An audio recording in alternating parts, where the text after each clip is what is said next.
Kita sering mendengar baiti jannati, rumahku sorgaku. Rumahku sorgaku bukanlah rumah yang mewah, bukanlah rumah yang di dalamnya terdapat perabotan-perabotan yang mahal, bukanlah suami yang ganteng, bukanlah istri yang cantik, bukanlah anak-anak yang pintar dalam urusan dunia.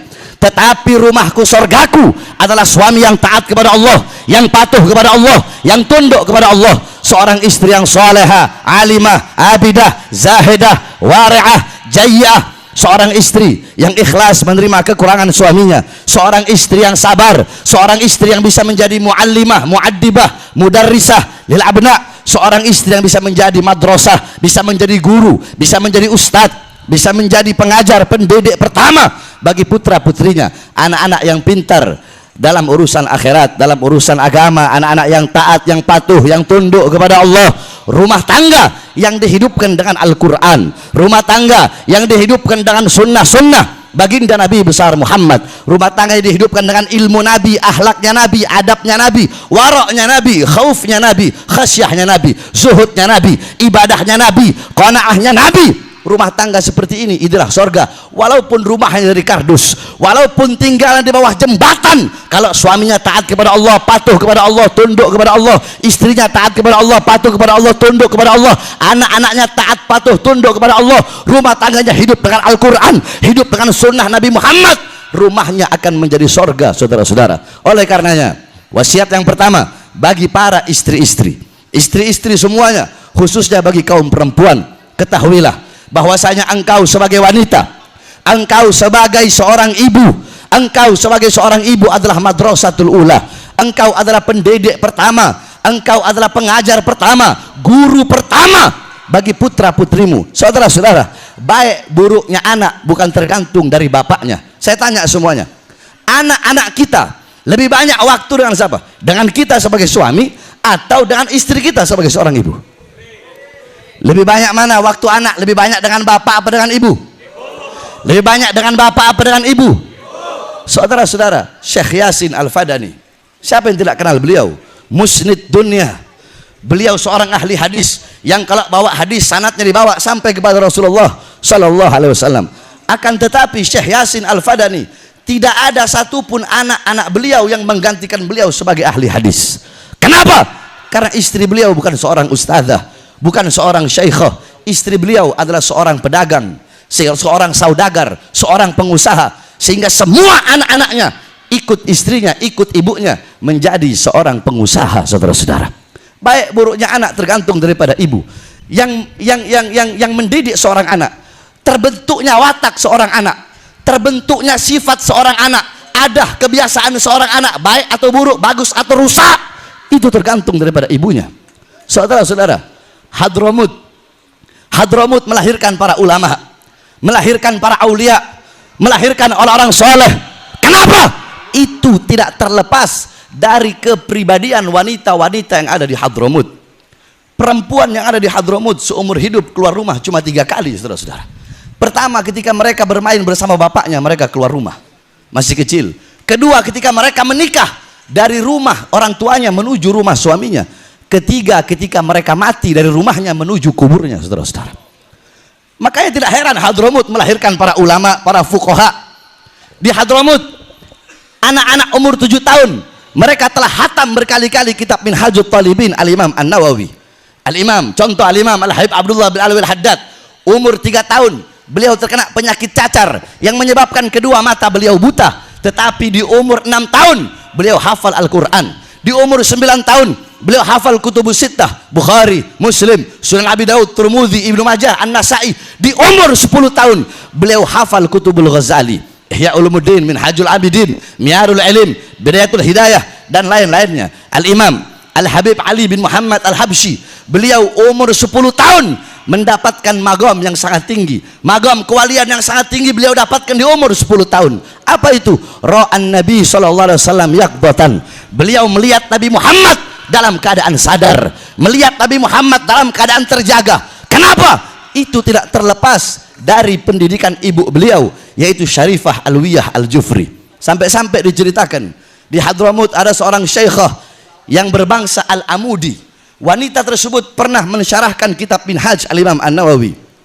Di akhir kitabnya beliau memberikan ta'liq, memberikan komentar yang bunyinya, tolong dikasih uzur kalau ada kata-kata yang salah dalam penyarahan ini kitab. Kenapa? Karena aku mensyarahkan ini kitab dalam keadaan menyusui anak-anakku. Perempuan Hadramut nyusuin anak sambil menyarahkan kitab Minhaj. Nggak heran di Hadramut anak umur 7 tahun, 8 tahun, 9 tahun telah hatam berkali-kali kitab Minhajut Talibin Al-Imam An-Nawawi. Banyak perempuan-perempuan sekarang, istri-istri kalian, saudara-saudara, mereka tahu di mana letak lemarinya, di mana letak alat riasnya, alat make upnya, di mana letak dapurnya, di mana letak kompornya. Istri-istri kalian tahu, tapi istri kalian tidak tahu di mana letak anak-anak perempuannya ketika malam. Saya tanya, istri kalian di rumah apabila ada emas, intan, permata, berlian, uang, apakah ditaruh di luar rumah atau ditaruh dalam lemari dikunci rapat-rapat? Jawab. Ditaruh di lemari. Kenapa nggak taruh di luar? Takut hilang, takut diambil orang, takut dirampas orang, takut dirampok orang. Emas, intan, permata, berlian kalian kunci rapat-rapat dalam lemari. Tapi kenapa putri-putri kalian, anak-anak perempuan kalian umbar seperti binatang, saudara-saudara? Apakah emas, intan, permata, berlian lebih berharga daripada anak-anak perempuan kalian? Kalian para suami, kalian sebagai bapak, pagi, siang, sore, malam, kalian sibuk cari uang, sibuk cari nafkah. Untuk apa? Untuk memberi makan jasmani anak-anak kalian. Saudara-saudara, ketahuilah, jikalau kewajiban kalian sebagai bapak cuma ngasih makan jasmani anak, apa bedanya kalian dengan binatang?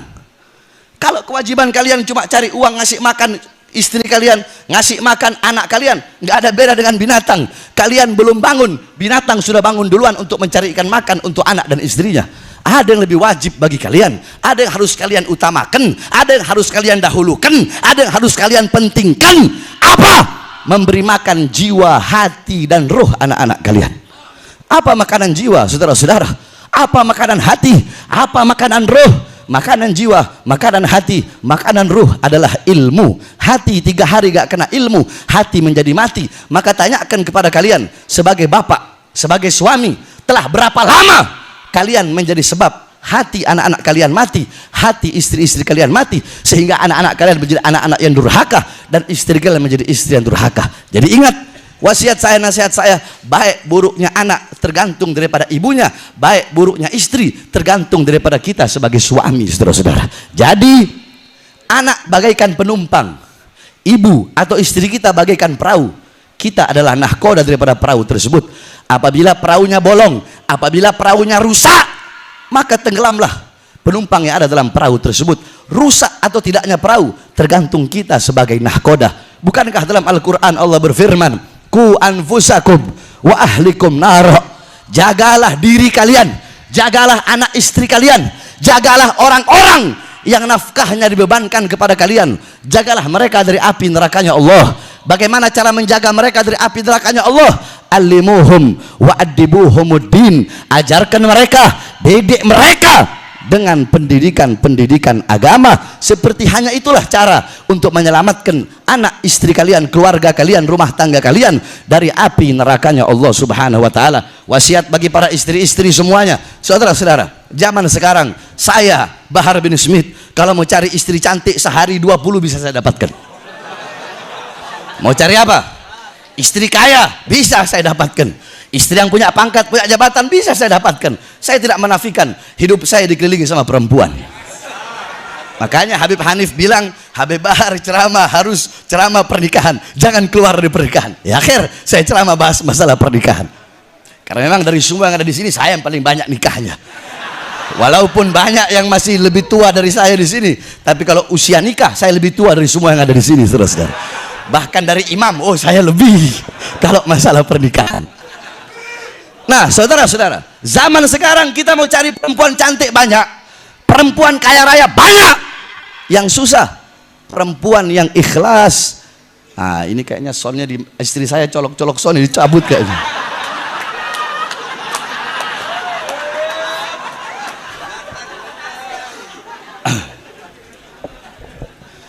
Saudara-saudara, kenapa soundnya ini?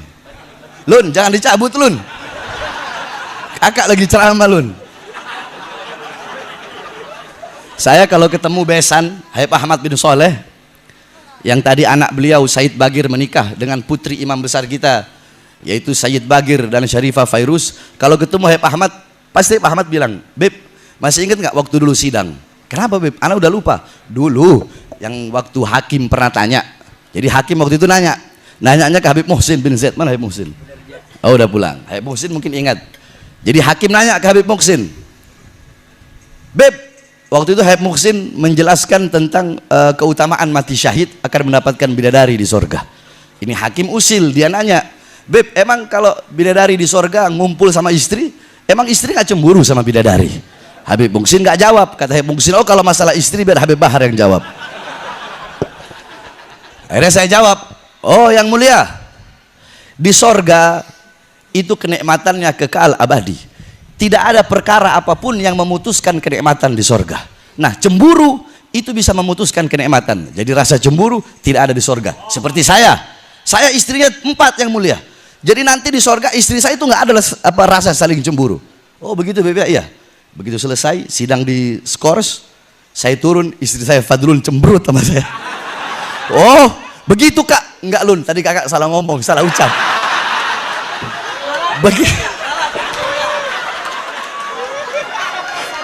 Jadi begitu sidang lagi dicabut skorsnya, sidang kami cabut skorsnya. Yang mulia saya ralat, tadi saya salah ucap.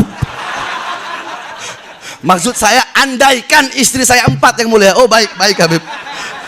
Kata Pak Ahmad, "Oh rupanya habis diunyeng-unyeng sama Fadlun." Saudara-saudara, berani-beraninya kita sama istri keok. Saya iblis saya makan, tapi kalau sama Fadlun, Lun. Sebab sudah seperti itu seorang suami. Nah, zaman sekarang mau cari perempuan yang cantik, yang kaya, yang punya pangkat, yang punya jabatan banyak. Yang susah mencari seorang istri yang ikhlas menerima kekurangan suaminya sebelum ikhlas menerima kelebihan suaminya. Ini istri kita zaman sekarang ikhlas terima kelebihan doang. Ente orang datang bawa uang disayang, coba ente datang nggak bawa apa-apa, habis dimarahin sama istri. Jadi kita susah zaman sekarang mau cari istri yang ikhlas, yang sabar dalam urusan rumah tangga. Maka kenalkan kepada istri-istri kalian wanita-wanita baginda Nabi besar Muhammad SAW. Jadikan wanita-wanita Nabi sebagai teladan bagi istri kalian, sebagai pedoman bagi istri kalian. Lihat bagaimana Sayyidatuna Khadijatul Kubra, Sayyidatuna Aisyah Ridha, bagaimana Sayyidatuna Asma binti Abi Bakar, istri daripada Zubair bin Awam, bagaimana Sayyidatuna Fatimah Zahra, bagaimana Sayyidatuna Mutiyah. Sayyidatuna Mutiyah dalam riwayat Rasulullah pernah berkata kepada Sayyidatuna Fatimah, "Wahai putriku Fatimah, apakah engkau ingin tahu siapa kelak di akhirat, di sorga, wanita yang akan memegang tali kendaraanmu?" "Siapa wahai ayah?" "Namanya adalah Mutiyah. Dia adalah wanita yang kelak di akhirat akan memegang tali kendaraanmu." Coba engkau lihat amal perbuatan apa, ibadah apa yang dilakukan oleh Mutiyah sehingga kelak di akhirat dia akan memegang tali kendaraanmu. Maka saudara-saudara, datang Sayyidatuna Fatimah bersama Sayyidina Hasan yang ketika itu masih kecil, diketuk pintu rumah. "Assalamualaikum." Dari dalam dijawab, "Waalaikumsalam." "Man?" "Ana Fatimah bintar Rasul." "Aku adalah Fatimah putri Rasulullah." "Oh ya wahai Fatimah, engkau bersama siapa?" "Aku bersama anakku Hasan." "Oh mohon maaf wahai Fatimah, engkau tidak boleh masuk karena engkau bersama putra, engkau bersama laki-lakimu, engkau bersama putramu, engkau bersama seorang laki-laki. Datanglah kembali besok. Datanglah kembali besok, aku izin dulu kepada suamiku." Besok Sayyidatuna Fatimah datang bawa Sayyidina Husain, bukan Sayyidina Hasan. Ketika dia bawa, "Assalamualaikum." "Waalaikumsalam." "Wahai Fatimah, masuklah. Hasan sudah diberi izin oleh suamiku. Tapi sekarang aku datang bukan bawa Hasan tapi bawa Husain." "Oh mohon maaf, kalau Husain belum diberi izin, Hasan sudah diberi izin. Balik lagi engkau besok." Besoknya balik, saudara-saudara, baru dipersilahkan masuk. Ketika dipersilahkan masuk, Sayyidatuna Fatimah melihat Siti Mutiyah biasa-biasa saja. Ahli ibadah? Bukan. Ahli agama? Bukan. Ahli ilmu? Bukan. Ahli Quran? Bukan. Terus amal ibadah apa yang dilakukan oleh Sayyidatuna Mutiyah sehingga kelak di akhirat akan memegang tali kendaraan Sayyidatuna Fatimah? Tiba-tiba Sayyidatuna Fatimah melihat ada 3 buah benda.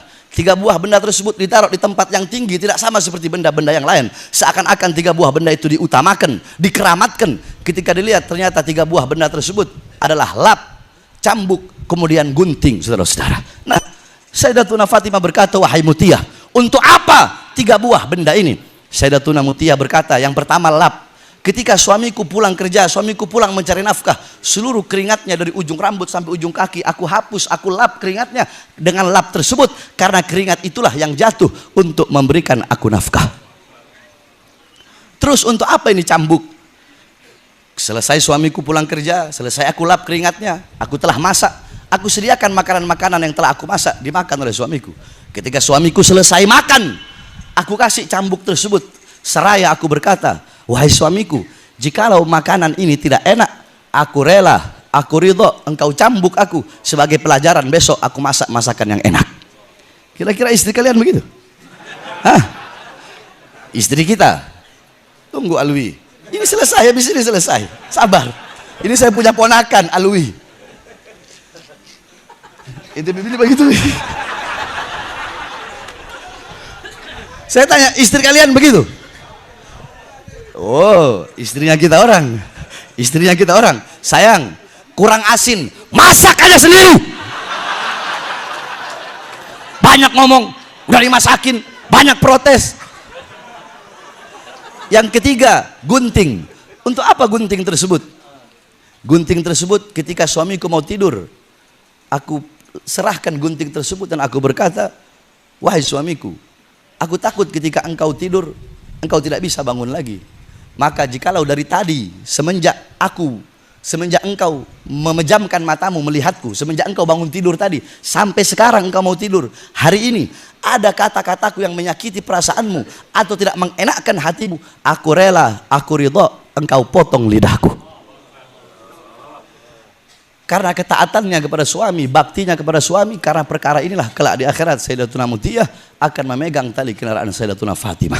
Maka didik istri-istri kalian semua dengan pendidikan Nabi Muhammad, karena tidak ada pendidikan yang lebih mulia, yang lebih agung selain daripada pendidikan baginda Nabi besar Muhammad sallallahu alaihi wasallam. Mudah-mudahan semua istri kita menjadi istri yang salehah, alimah, menjadi istri yang bisa mendidik anak-anak kita dengan pendidikan baginda Nabi besar Muhammad sallallahu alaihi wasallam. Yang terakhir, saya ingin mengucapkan selamat kepada As-Sayyid Bagir Ibn Ahmad Al-Attas. Selamat, nggak bakal bisa nikah lagi, saudara-saudara.